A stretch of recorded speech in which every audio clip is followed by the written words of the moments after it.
রাস্তায় আস্তে আস্তে দুধারে যেভাবে মানুষ কলকাতা সহ অফিস পাড়ায় যারা উপস্থিত ছিলেন, আপামর জনসাধারণ যেভাবে তাদের ভালোবাসা, কৃতজ্ঞতা, আশীর্বাদের ঋণে আমাদের আবদ্ধ করেছেন, আমরা সবার কাছে চিরঋণী। দুদিনের ব্যবধানে তৃণমূল যদি এই মিছিল করতে পারে, তাহলে আগামী 2 মাসের মধ্যে দিল্লিতে কি করতে পারে সেটা বিজেপির বন্ধুদের আমরা একবার ভেবে দেখতে বলব। এর জবাব বাংলা দেবেই। এবং নেত্রীকে আমি শ্রদ্ধা জানিয়ে তার অনুমতি চেয়ে আমি আপনাদের বলছি, এই যে 7 জন প্রাণ দিয়েছে সবাই যোগ্য ছিল, ভোটার তালিকা থেকে সবার নাম বাদ গেছে। আগামী দিন তৃণমূল কংগ্রেস দিল্লি যাবে এবং এসআইআর এর প্রতিবাদে বাংলার ক্ষমতা কি সারা ভারতবর্ষকে দেখাবে। দিল্লি যাওয়ার জন্য প্রস্তুত থাকুন।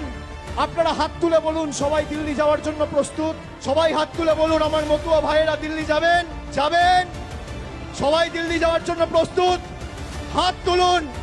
বাংলার ক্ষমতা কি আমরা দেখাবো, বাংলার ক্ষমতা কি আমরা দেখাবো।